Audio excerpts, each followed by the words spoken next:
TMO Online Television, its associates and affiliates may not be liable for views expressed on this show. Viewer discretion advised.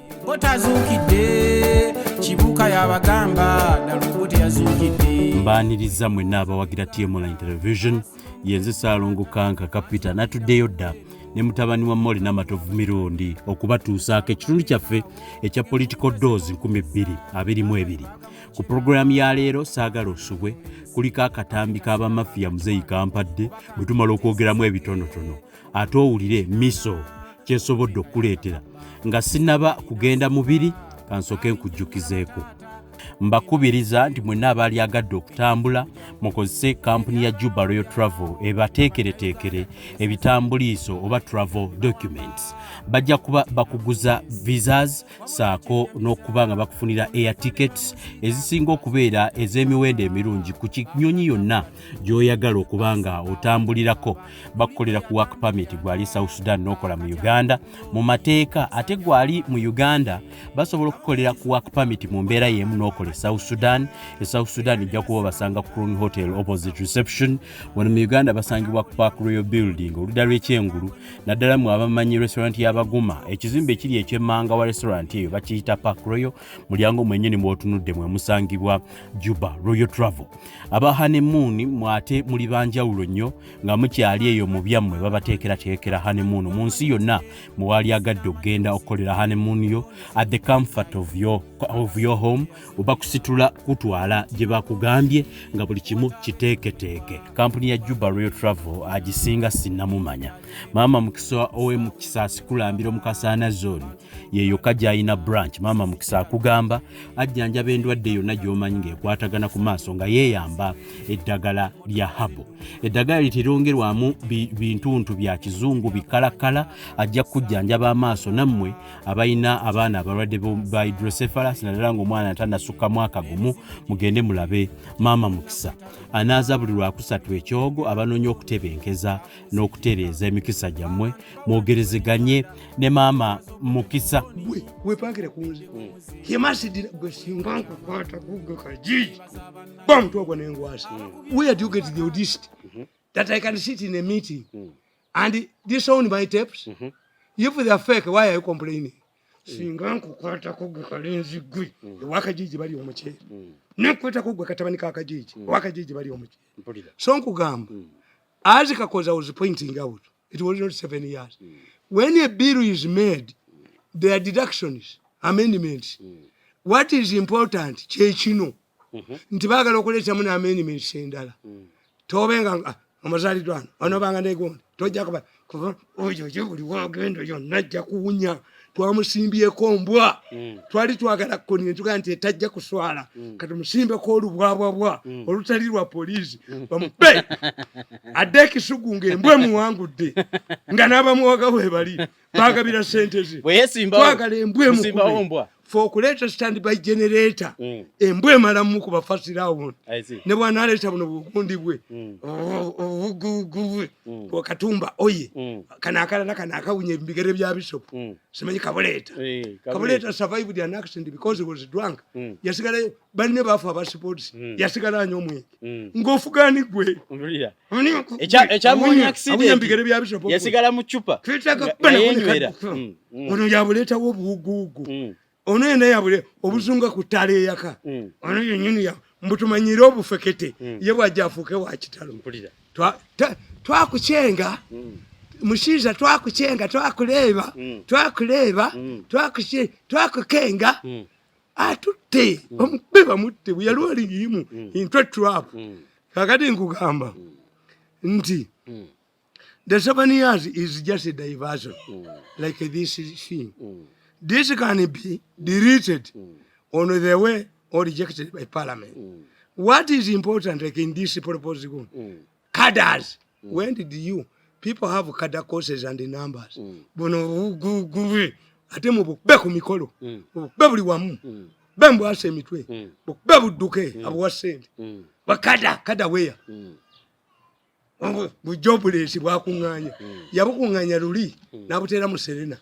mbwayagala kala kina na kina sazala we namujimba tatamu yavuduka kabuwa sente akubidwa yalumbe mandu walumbe mandu kucho kasi okatera mandu antinjini seze akayoka bakalijo mandu emukuba ajja kutegula waffe ayagala emirembe ajja kutegula waffe atenze bwenfa bijja kwata n'abaana bawo mutegule nga nkyaliwo bino okwatiramu n'abaana omutego guba mukambwe ennyonge yakutega afudde ajja kulaba mutabani wa kajiji nga ayolekedde n'ejjogo lye azaala abaana bali embisayirozi ejjogo lya mutabani wa kajiji okujjangako pulogulaamu za limuyite mu nnyuma ndimuyise mu nnyuma kano akazunga ne yunifoomu kamaze okugobesa byekwasa bajja kabetenta nebulidukirawo ku nsi tekulemerwa bwosinga abanubbi bajja kubetenta entw eyo bali kubetenta entw eyo waleeta teepu ojja kuddayo wa Museveni omugaa nti teepu teyaliyo oba si kyekyo olifa oli akasasiro akasajjako nokamaliramu ddala kandi abamotoka yako nekagikuba ekibu nali njagala kutwala njagala kubuuza muzee ekwatulekesa kalenzi nawuliddeko nti nno abasirikale bagenze nkugamba nti oyo Kakoza alimba but the problem with the Uganda politician is that when they are advancing political arguments they forget about their earlier positions. For example, it was stated that Uganda amended its constitution in order to make it flexible. My question is now, has the NRM changed the position? What is the situation that required a flexible situation that has changed today? We started with this thing in 1960. Mutesa bamulonderawo. But did almost the same. Give us reasons. Great. Nsonga. Likodi yawe nenukanga amasi. Lairo leka envelope bajja babakutte baba Museveni bakozesanga nga kiina gye kiva Museveni takirimu yali nkubidde simu nanga ntokikuba mpulira Bidandi bwe yali akuba ekisanja Museveni yampita mu State House nanga lwaki okuba ekisanja nimugaba Bidandi yaŋŋamba gwe wamutuma nanga yayita Bidandi nti Bidandi nagendayo ne mugamba bakuleese mu State House essaawa 5 ng'enkuba etonnya olabye omukazi omweru avudde Mengo nti bankweze mu State House akututte mu Arua yamutwala mu Gulu nenda we yaje yagigula Bidandi akomawo ambulya neewaanirako temukwano go tie naganye nimugaba Bidandi kankubulya ebintu bibiri Museveni akuyinako data tewagenda mu nsiko no kyeyaligonza mu kitabo kyako gamba Bidandi yali atusiza kategaya mu kitabo kyagamba Bidandi yali abasiza teyabayamba but Museveni wanted him for local government affairs nemugamba Bidandi tie mu 96 bali bakwadde obwa vice Museveni n'agaana babuwa abakatuliki bavuga bamyese mwogerera obululu neŋŋamba nti omusajja akuyinako data nze gye mbadde era nenjawukana ndi taata wange Bidandi ono principle Bidandi yali anzimbidde ennyumba ewaffe era bwe nalwadde Bidandi yazze n'alambula mutabani we lwe bampa obutwa in 1918 nampa ne dokita we neŋŋamba nombala kati ate Museveni awulire ate nazeeyo wa Bidandi era omusawo wa Bidandi saagendayo ne Bidandi yajja nanditira ne ssente mutabani nali ntidde n'omwaniza nga neekwese yes Bidandi yambuuza mukamwana wange akolawa yasoma diguli nti kati munoonyeza omulimu when he wanted to use me tumukunde visited my home ewaka ewange ennyumba eziri emanju ezo tumukunde yampa sente yayinanga kayero gundi kayero paper this is government money naye nga ekizibu tumukunde bwakuwa obukadde 10 bakuba etikiti ya bukadde obwo zonna tozijjayo bwakuwa 10 yes bakusolooza yes many people myamwerako emaani ono omulenzi yalowooza mbu humiliate nolinja okuttira ekyankonzi ne tumwebaza oba naye yalowooza ati muyinza okukwata anti ye yalowooza yali agala 5 biliyoni mbuzimuajoge nga namwetegekera ddala mukuba ennyondo mu lukuubo lwa State House ya kampani egi ekyankwanzi yamponye toddamu kunkema toddamu mulenzi gwe kunkema nti ojja mu meeting bututole It comes here. Nkwetika. Obusungu bwenkulinako. Nzija neggulu nzija ne bomu nembaluka. Ne nkutwala ne tumwebaze. Ne banno b'otuula nabo. Akutujja okajja okutunya ku mitwe. Tunnyalangako. Mbawanja milioni zange 7 yazitwala. Museveni n'agamba bampe ettaka mu Revenue Authority. N'akiremera. I'm blocking. Erichi mirundi kati obadde oyagala kunsasula mazzi butumayita tumuwe ssente ogenda muwulya mu katanga oyagala kunsasula mu mazzi youth money ate ki now that he is in danger I should help him nga I cannot help you my role is to ensure that you get hard challenges with ICC investigators. I see. That's my role. I see. Omuntu asobola okuntabaganya n'abaana. Yewe agamba tojja muwako. Anko Samu yalema. Kati natabuse. Njagenda mbuweko n'obujulizi. Kasaba abadde bagala okunzitira mu ki. Na bino ebyandadduli bye bakola. They are desperate. Kajiji. Nviirako ddala. Onoonya nkwasa omutwe. Emyaka 9 nga mukyannoonya. What do I want from you? I see. Akatabani kakajiji nkugambye. Kagula basagizi banzite. Ne katajiti ng'omwana mukazi wankamutte nga kalina omukoleya. Omupakistani akalumiriza mu charge sheet. Kazunza kati kaze mawulire ne keerega. Kakuba obutambi obulala. Ba butambi nkumalewo. Ba butambi bakube ne video. Kuneeregamu. Anzita alabe. Ekiziko kati kyogerereko. Kati nkugamba nti bino bya bulimba. Era na buli bwe byali nkugamba. 2. We have been demanding, defending the president is continuing to stay in power on the ground that the evolutionary politics parties like NRM, what is important to them is not term limits, but the challenges ahead and the most suitable person to face those challenges, Okukyalako Ng'osubscrbinga, as Mzee calls it. Now, if we reinstate term limits, are we saying that the NRM is no longer a revolutionary party that is not guided by term limits, but challenges ahead? These are not simple issues as the likes of Kkwo now put Oyumwan. If Museveni went to the bush, Museveni talks about the bad politics, distorted politics of the 60s. He is condemning this type of electing people in parliament. Has Museveni talked to this man? Who's recorded Amazi? Amazi. He's recording Makerere overland management. She thinks Amazi. I doubt Museveni has not talked. But because we have seen Museveni change. How has Museveni time? How has Museveni now changed? And Museveni must tell us why is it now interesting for him to adapt Obotezi's system? That's what we are asking. Kuba abantu bagamba ti Museveni akaddiye takyasobola kukola ki okutraversinga Gwanga. Ekyokubiri nti it is cheaper for him ogula parliament okusinga ogula abalonzi. Is that the legacy of Museveni gye mwagala? Tayibwa ne bunno. Tayibwa ne munno gw'oteebeeza. Tayibwa answer. Are you killing Museveni's legacy? Mugobe mbwa, Chief Whip mugobe mbwa. Chase away this man. He's undermining Museveni's legacy. But is Museveni still interested in a legacy? Tayebwa ne bw'olikola oteri to explain Makerere. I see. Kabushenga will tell us who banned Makerere. Because immediately Makerere was banned, akasajja ako kajja ne story, Chinese were the Chinese. Kasajja gojja kusasula. Ala bya balayi mu kyenyi. Bakokozeko audit ne famu bagitundu. N'obugala bindi bwako. Kulya yenna mulekawo mubanjirako. Sinza mutta. Tulubya mbabanja milioni 10. So this is an explanation. Nenkudamu nenkugamba. The Kkwo group should be contented with one thing. They should not be fearful of the future like the Tayyip was, like this young man Rwaboko. They are fearful of the future. Mwabadde mukola byaki kandi mwakola byaki. Yes. Mwalira kyempunu. Lwaki munuka empunu. Temwabala. You cannot antagonize a man like me. Yali tamanyi yaleeta gundi abayisirayiri mukwata negulo namukutte buli wamu wonna kyovala baddukira ewa Nadduli. Aya Nadduli akuba essimu nti yabadde anjagala.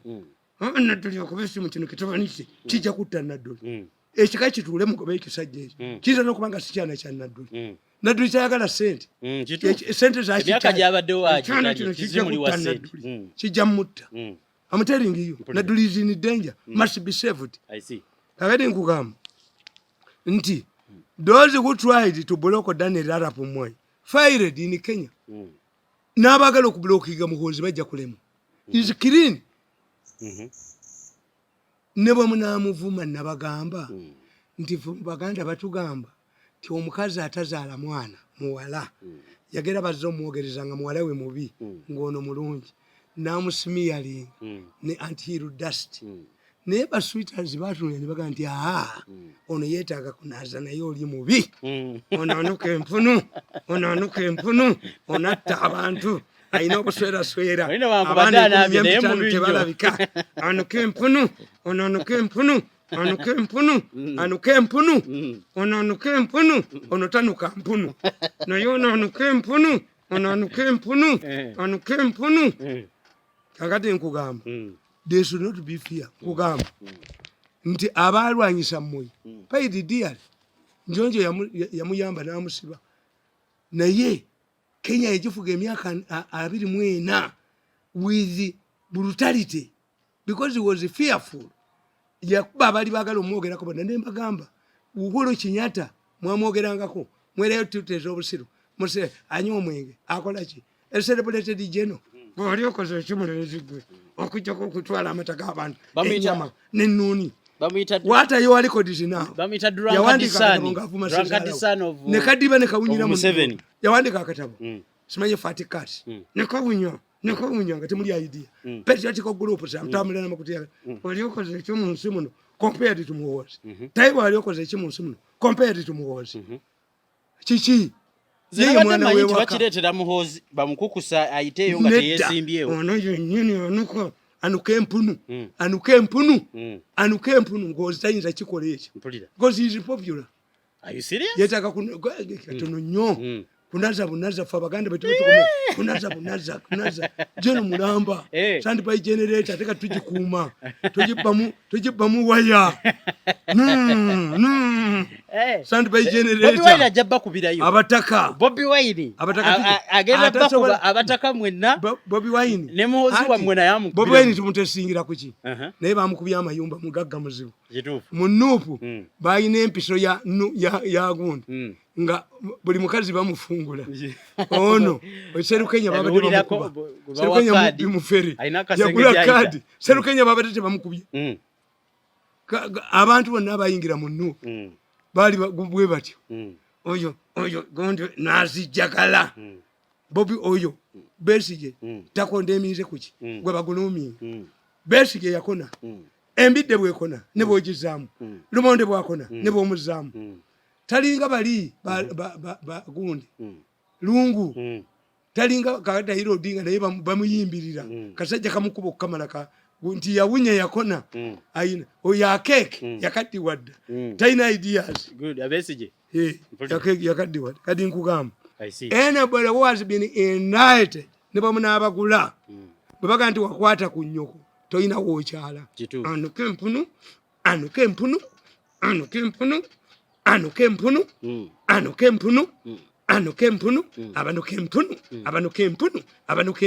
tebasobola kusikira sheke babala banuke empunu njagala kubuuza muzeeyi nyira kyejagala kubuuza muzeeyi yes waliwo ababadde abagenze mu nsimamu IG's office mulandizi nga balina ebipapula ebagala okukimayo yes abaga nti basindise biba masked men balemesa okujjayo ebiwandiiko abo tobamanyi bwe bakola betikamya n'amalako anti wulira ab'omutaka betikamya agwa tulapu ya Museveni Museveni is investigating land compensation fund ajagala kati ani yali agirimu negundi oyo bamala kati bamukozesa n'avuma kadaka kati bamuwagala oyo mukase ninde yavuma sale erusanje nga medali yagala sente ze bagala omubbiramu kati betikamya Museveni yasooka kuwa betikamya bwadvisor Kampala n'amanya amwetaaga Museveni tata muntu nga tannagwamu Museveni yagamba alinga agayo ekikajju kibala kugwamu supu n'akiwandula Museveni alinga omuganda asogola omubisi kitegeeza yabekubira bakozesa yabekubira yekenyi kati betikamya kaje baguyita mujini betikamya abantu bapamanga mu mujini ne baddu nga bagenda enkuba n'etonnya ne baddamu kati batikamya katule mu mujini gwe yapamamu ono omukazi talina musango omukazi abagamba ekintu kimu ayikamufulu mu bunyolo omukazi gwe mwasasula biliyoni 10 namuli aliwa landi taito yeriwa nyamanza kati oyo namuganza bamuyina Museveni amuyina yabulanga enziku namuganza yabulanga enziku I'm going to produce all the list of compensation fund. Do you remember? Tinamukwano gwange Bigirimana bamusasula ettaka lye bwe bategeera nti ayina agenda mu National Security Fund mu umeme okubeera director lwa National Security Fund ne bamukuba ne sente zaabwe nazibaddiza ettaka lye ne lifa namunkekeera I have a list of alleged people who are paid ngenda girangirira balekaba banywereza eddala kati betikamya ebiwandiiko bya Land Commission baagala omukazi abeewo amagezi gaabwe ba Mafia baba n'embwa yaabwe ne bafuna ejjirikiti kwe bagisuula kakati ono omukazi bw'avaawo woofiisi nga bagibbamu ebiwandiiko byabwe ne Museveni mugezi ali mulandizi basanzeeyo bwavuddeyo buwandagala kakati Museveni akuuma biri yabeera nicho bano bagamba mbunze mbawo obutambi bwange nabuwaddeyo why are you panicking if obutambi are not your voices celebrate yes bano bwe bakola bakuba omuntu ne bamujja mu kifo n'awunya ne bubba ne buddu n'obuno yambala uniform nange ngenda kutandika jambala njirina nayo ojja kusasula kasajja gwe nakugamba nja kufulumya embunyu mu nnyuma ndakugamba akasajja ako katabani kakajiji esuuti zo nja zifuula obusuuti nakale marifa yekuuta mayinja mu mbugo yono namusonyiwa nalweiso etamanyi kyaliko ono ye yali agala 5 billion sente ze wakakozesanga bakuvunaana 5 billion ze wantwalako tozikozeemu 0-10 if he wants the money is arrogant if he wants the money he would go to me twalayo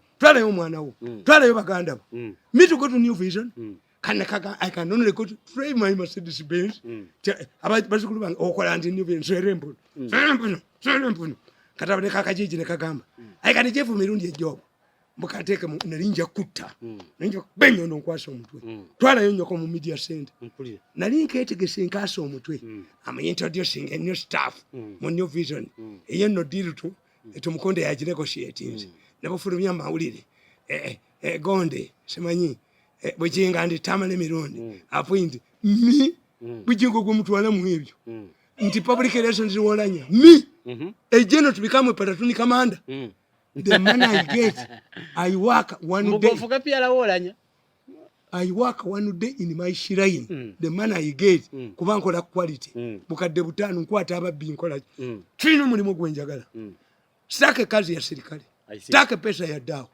yo the sente zensobola okulya za Museveni na muwozi ziri clean that's pure money za Museveni zikyali clean okakasa mzee za Museveni era yabagamba Museveni yabasali amagezi mugende mutese naye muwe yategeera omulenzi ono mukube mwabye lwaki Museveni tampita amukuba mwabya mukuba mumalawo kyobola ba disparate iragenda mbanadduli disparate akozesa batayibu tayibu abantu bamukube this is not Museveni unless I hear from Museveni because by attacking this I'm provoking Museveni the moment Museveni does not ring me or call me or send me people I trust I will continue hitting it. I see kamba bulire mu bwana akugamba nti kike aza yiwayinda ebifomu nti mugende mukebere Yugoslavia Tito yafuga emyaka 28 Tito ozeke Museveni interestingly I see abasabiya bayina kayira waayo abaganda ne bamugana Tito was a Croatian naye Tito yafuna emyaka 28 n'akaddiwa ne bagamba nti Yugoslavia rotatinge buli tribe ereteyo president rotation wa myaka egi bwe batuuka ku bakolesha ne babaga nti mwe mwafugadda mulinde emyaka emirala emeka Tito gye yatufuga the country split into 4 countries. I see. And Yugoslavia is not big. Here for today the opposition MPs nga Bobi wine abadde smart ne kabaka ali injured bwe muleeta ebyo nga Buganda yabagaana bavotinga timujja muyisa Mukamuli Lwabwogo Buganda will secede and I will support it. Yes. I will support it secession. Ejja kwekutula. Muleka kutujoka kutunya ku mitoko tunyalako. Tumujja kuti eggwanga lyaffe mulifuule ebidoli. Mulifuule for experiment. How long are we going to experiment? Kwanga tayibwa nabo bonna bwegasi. Prepare for Hague. I handed over the tapes, both the video and the audio to investigators. They went to Uncle Sam and told him, can you trace the people you gave them? If they are not yours, if the pregnancy is not yours, be happy. Your wife is carrying. Why do you prevent her from aborting? Kajiji, kubye, buli kye nasaba ewaffe. Nagenda mu nsozi nembakaabira. Nengenda mindi ya mitwe 11. Tugifuuwa kiro saawa 8 nga tuli bwere buli linnya lyoyogerako n'okuba ku nnyuma asiraana temunnaba mujja kuteegula omulenzi oyo njamulabako njamulabako ewaffe nga azze okuteegula kati muteego kabushenga ali bikula kabuli yange n'ateekamu ssente zeyantundamu n'ekkulubya ng'azaala b'embisairos mutabani wa Kajiji taliddamu kuneereegamu kano njaka kunkumula envunyumu mu uniform z'amagye kajja kudda wa Museveni kamugaye teepu yali nfu obanka kunkumula envunyu kati kaduse kabadduseeko kali ne muhanga kakati famire yaabo balina minisita balina kaduse n'entwe yako kamaze okugobesa byekwaso bakulindiridde ensi ekulindiridde kasajja gwe ne bwona obula otya Luwale teerabira mukadde. Alla teerabira mukadde. Waliwo ekiseera kyaba akafunza ki. Ne bonobeera ne basudira. Tojja tukanga. Waliwo ekiseera ky'empuuta. Olowooza empuuta bw'ebeera mu nnyanja emanyako nti eribeerako ku kkali ya bodaboda. Empuuta emanyako nti eribeera kagaali. Empuuta emanyako nti eribeera ku kimeeza nga bagitema. Ne bonookaalakaala ne uniform. Bakafunza ki. Ne bonoogende wasudira. Bakafunza ki. Naku lumu ojja kukwatibwa. Obutu obwo balisaza makasi. Obutuwa bali busaza jereta. Katumaliriza ekitundu kyaffe kino. Bali busaza embazi. Ejjoko lyonna kasajja gwe lyojoza abantu. Okuba abantu bwebanyalako okuba abantu mu gurupu yammwe mujja kusasula. You'll pay. Mujja kusasula kuba akatambi. The challenges that we are facing, and I have to push my trust in the people that are really doing the work. So we have greater challenges ahead of us, and you all know that. My friend Frank, I know it is closing in, and a lot of trouble seems to be boiling and just about to explode. So I'm looking between the lines. I'm trying to analyze between the lines and see the best procedure you can ever take that can help us rescue the entire fellowship. It is becoming a bit of a headache. And even when we fail, I know there can still be chance to recall those that are already troubled. And thinking from the prosecutor's side, there is a lot of vagueness.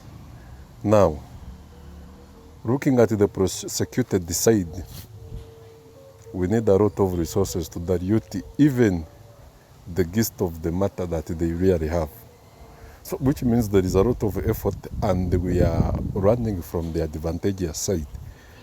So that simply means that there are many things that need to be put in place, and the first is going to be the money, the mobilization to have one tone, one rhythm, and the similar lines. We should not have conflicting lines. And it is all of that should be directed or directly proportional to the evidence they have. You get it, so that we can dilute it fully, just to ensure that everybody goes away scot-free. So that is what the bigger challenge is. Now, this outdoor meeting, actually, I really wanted everybody to have their phones away. Because when you look at the pace at which Tamale operates, it is becoming more stealth and more efficient than even ever But before. excuse me, sir, what I'm looking at right now is we should not now look at Tamale, because Tamale is not working alone. Tamale is now an adventurous outfit that really aims at destroying what they call a diabolical fellowship that not only looks at having financial investments, but also political lenses that are trying to focus a larger and a more fruitful political career. So if we are to limit all of that, I think we are going to be limiting ourselves. I don't want to take Tamale Mirundo off this scope because he's not seated and is not working alone. The protection he's getting is really not him alone. It crosses the boundaries. Yeah, you are very right. That one I know. And you are really very right. But I think first things first, we are looking at taking our targets, ourselves off the targets of the prosecutor. That is what I think. Well, you are very right. You are very right, really. But you see, in your submission, you said that when you look at what exactly the prosecutor is basing on, there is still a lot of vagueness in the evidence. And if we are talking about Tamale, Tamale is reinforcing the prosecutor's evidence, not to pin us better. That is what I'm looking at. Those are the reasons I'm trying to use, sir. And it is really what I think should make a lot of sense if we are going to fight this battle. Well, I think you are very right on that. But sometimes the technicalities are also very important to think about. The first thing is there are certain things we should really respect. Currently, Tamale Mirundo is not operating alone, and at least our investigators have revealed so much. When you see Baramu around, you know the team he works with. There are so many other people he works with. And of course, that also means the blessing of the principal. So, what do we have to do about the Tamale? Let's first of all ignore him. We get to know exactly what where the prosecutor's vagueness arises. Then we concentrate on that. But among other things, that simply requires money. And the killing of any possible evidences that could be anywhere. Well, I support you on that. Yes, that is what I'm also talking about.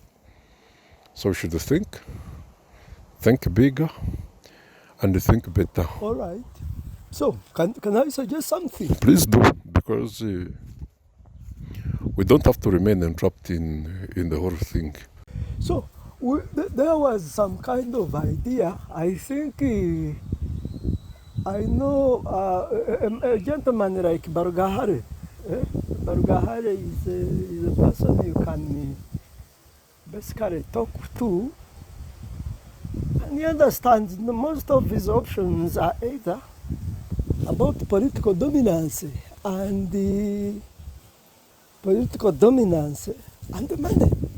So if there is a conversation you can think about and it's all about money, I think you can put his attention.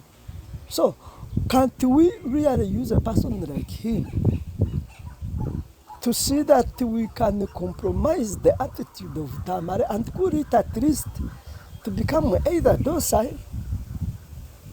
Because so far, what I believe, the final conclusion is that Tamale can never be our friend.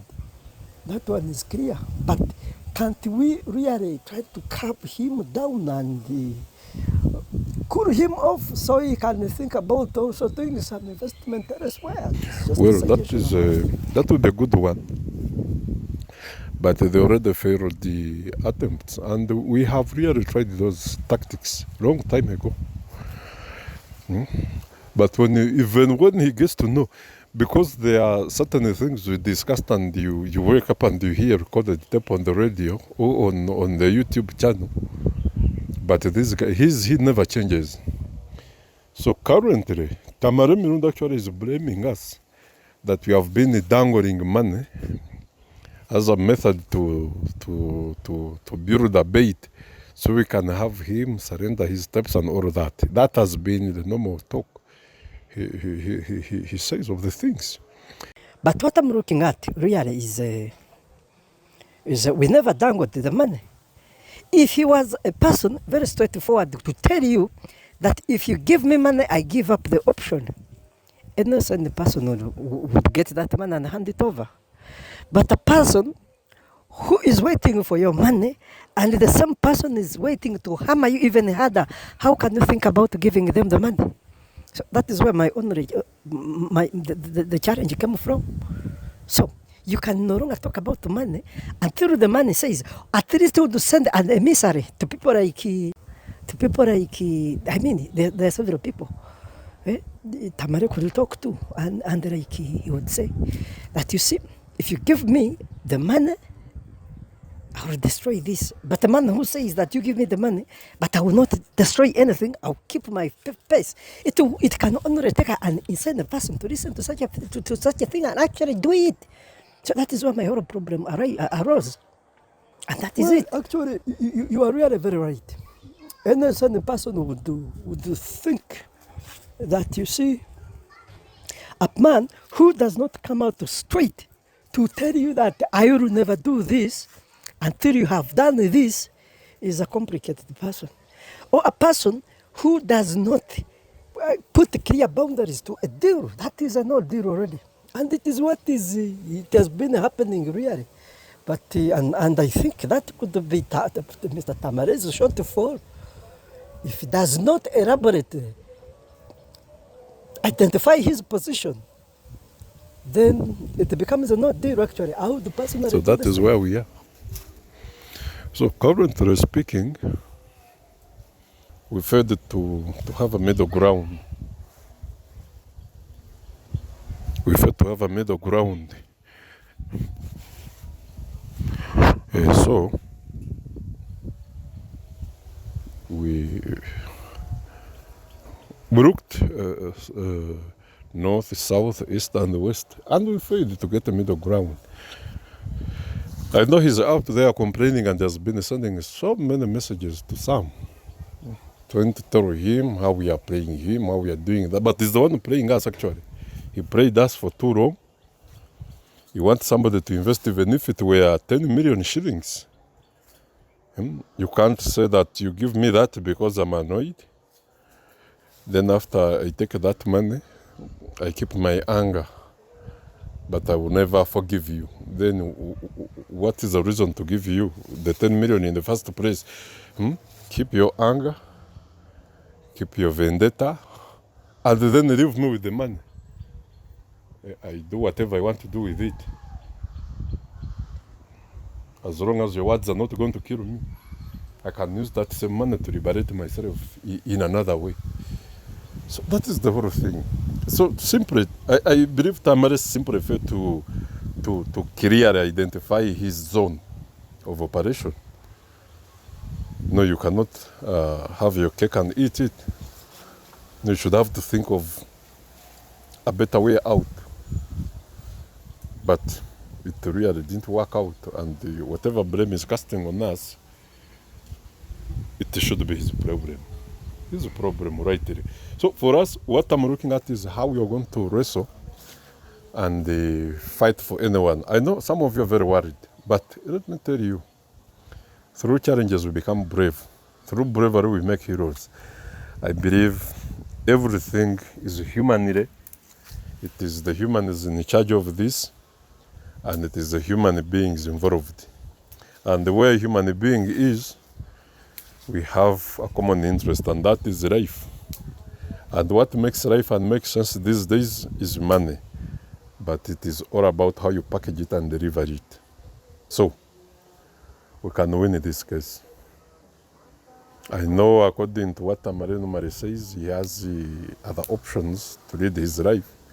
it is okay. We can let him do his work. We respect it. Even the president respects him for that. But that super arrogance, and yet is the same person who is casting the arrogance on our side. It will not work. It will not work. We shall always resort to other ways. There is no way to give you better welfare when you are not saying you're going to lay down your weapons. No, there is no way.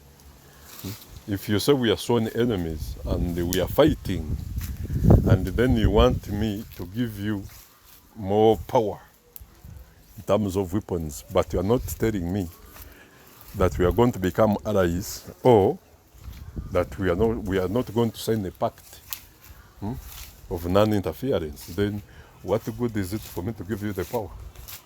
And no rational person would see it. Not so really. Exactly. What you're saying is very right. It is where the whole shortfall comes from. That is it. So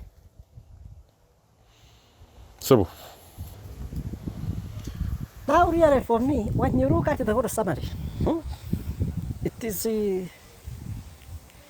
a complex game. But the most important thing is how we are going to get out of this. When you look at the whole squabble, it is a squid actually, if I should term it. But in the case we remain focused people, we can overcome this. The moment we are willing to raise the funds, we can overcome this. You see, Tamale is a very great obstacle, but we can circumnavigate his obstruction. It may take us longer, it may be hard journey, but we can still take it. Because at the peak of everything, even a volcano has a limit. It can be as disastrous as the word disastrous is, but it cannot annihilate everything. Some things persevere. At the same time, it also preserves the DNA of certain creatures that can really be retrieved even after a billion years. So whatever Tamale is doing is okay. Let him go on. Let him go on and do it. But me, I'm in total disagreement. I disagree totally that he thinks that we could deliver the money to him. At the same time, he remains with the strength to attack us at will. Really, it is insanity. That is what I would call it. Also, that is why I disagree with him. So whatever perception he got out of it, I'm sorry. But I was so much unwilling to continue with such a And thing. you were really very right. If he created actually a clear line that we are not going to cross this line, compensate me for the ills I've gone through, and then we live as gentlemen, that there is never going to be any attack, any assault, with clear indication, with a clear pact. That would make a lot of sense. But you simply cannot tell somebody to lay down millions of money just for just. So simply somebody walks away and says, yes, it was done. And that is all. That is the thing I also disagreed with. It is really not there. It is a total illusion. Total illusion. That I come and give you the guns you want. I empower you when we have been enemies and we have not signed a pact that after powering you, we either become allies or we never interfere with each other. That would make a lot of sense. That is the sense I was also looking at. So he's busy complaining that we are dangling money, but he was dangling himself. That is what I'm looking at. Exactly, he was the same person dangling himself. He never allowed a breathing spot, a breathing space for everyone. That yes, what if we meet and we organize this amount of money and you take it? Am I safe? Because I also want you to take your money and be safe, be happy, start up an empire. But how do you expect me to give you to start an empire? Only to buy cannons, to keep bombing my land, to keep destroying my crops, to keep destroying my reputation. No, that one cannot work. And it really never worked. So whatever the case is, let him go bare knuckles. We shall always wait. At the end of it, there shall be a limit, beyond which we will never go. Because even a reader, the greatest reader, has a limit. They die. So, time is going to come when this is over. Even a jail sentence can be served and it is over. And you come back to your freedom. But you cannot lose everything at the same time. Somebody cannot keep you in a squid. In permanent fear, really, that cannot happen. Somebody cannot ransom you permanently. They take your money and they simply don't want to do anything. They don't want even to talk about it. They don't even want to say, we cross hands after taking the money. Like it happened the way in the world. Saasira omugenzi taata anti yafiira mu luweero mu lutalo lw'abanyanya ku kyalo kapeekaawo ng'emmundu eseka obuteza taata we baagamwokyera ng'alwana n'olulensi kaali kaseera ka kacwano oba kanjiyita ensasage mu kalulu k'ekinaana obote nga yakakabba Museveni n'asituka n'abinnyonnyola bataata okugenda mu sikeeruweeru bijjeko omujambuluno ebyabaawo nga bannayuganda tebeesazeemu abayeekera ne bawamba eroboti n'afuluma ensi wabula ekyennyamiza ng'ono yafa ne bamuziika azuukidde ali Kampala baamulabye avuga dduluuni baasimpa awo atali kaaba lulimu eyatambuliranga